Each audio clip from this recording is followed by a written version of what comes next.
वकील ने खून से लिखा केस। वकील मनमोहन ने अपनी पत्नी रजनी से पीछा छुड़ाने और मोनिका से शादी करने की योजना तो बड़ी चालाकी से बनाई थी, लेकिन वह अपने दांवपेचों के बावजूद बच नहीं सका। एडवोकेट मनमोहन कुमार की पंचकूला अदालत में अच्छी प्रैक्टिस चलती थी। परिवार में उसकी पत्नी रजनी के अलावा 2 बेटे, 9 वर्षीय निखिल और 7 वर्षीय तन्मय थे। मनमोहन कुमार पंचकूला के सेक्टर 19 में रहता था। उसके माता पिता भी साथ ही रहते थे। सब कुछ ठीक चल रहा था। घर में किसी चीज की कमी नहीं थी। उसकी किसी से कोई दुश्मनी भी नहीं थी। लेकिन उस दिन एक अलग सी चिंता वाली बात हो गई। 16 जनवरी 2018 की सुबह मनमोहन रोजाना की तरह तैयार होकर घर से अदालत के लिए निकला। रजनी घर पर ही थी। उसने अपने दोनों बच्चों को तैयार करके स्कूल भेज दिया।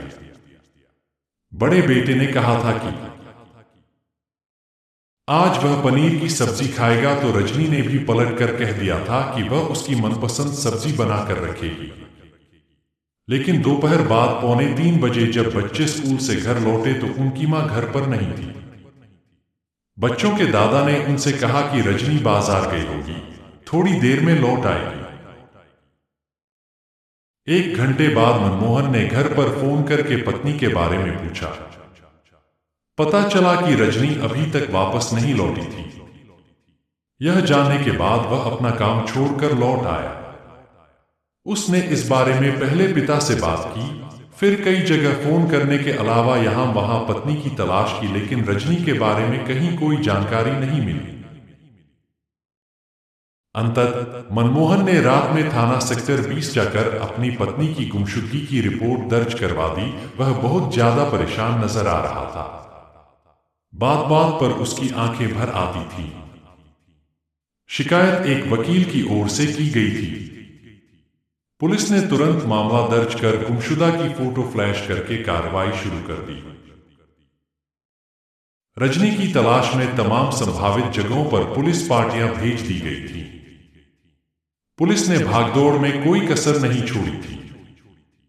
लेकिन पुलिस भी रजनी का कोई सुराग हासिल करने में कामयाब नहीं हुई। देखते देखते रजनी को गायब हुए 4 दिन गुजर गए। पुलिस को उसे ढूंढने में कोई कामयाबी नहीं मिली। मनमोहन भी पत्नी को तलाशता रहा, लेकिन उसकी भागदौड़ किसी काम नहीं आ रही थी। इससे वह हताशा का शिकार होने लगा था। बात करते हुए लगता था जैसे अभी रो देगा। 20 जनवरी को पुलिस को आंशिक सफलता तब मिली जब पंचकूला के सेक्टर 25 स्थित डंपिंग ग्राउंड के पास से रजनी की एक जूती बरामद हुई। मनमोहन को बुलवाकर जूती की शिनाख्त करवाई गई तो यह संदेह पुख्ता होने लगा कि संभवतः रजनी की हत्या करके उसके शव को डंपिंग ग्राउंड में दफना दिया गया है।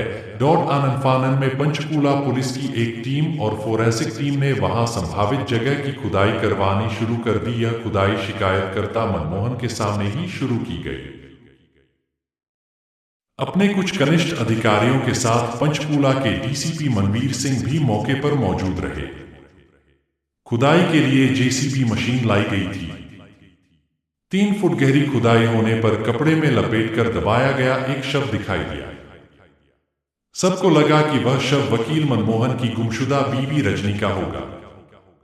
इससे अजीब किस्म की सनसनी सी फैलने लगी। मनमोहन ने शव देखने से पहले ही फक कर रोना शुरू कर दिया। लेकिन कुछ देर बाद इस रहस्य पर से पर्दा उठ गया। रहस्य यह था कि वह शव किसी महिला का न होकर एक कुत्ते का था।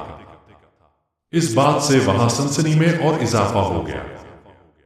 इसकी वजह यह थी कि कुत्ते के शव को जिस कपड़े में लपेटकर दफनाया गया था वह रजनी का दुपट्टा था। मनमोहन परेशान तो पहले से ही था। यह सब सामने आने पर वह बदहवास सा हो गया।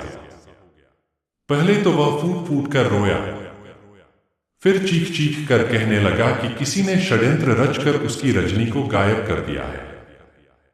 पुलिस ने अपनी कार्रवाई के लिए कुत्ते का शव कब्जे में लेकर खोदी गई जगह पर मिट्टी भरवा दी।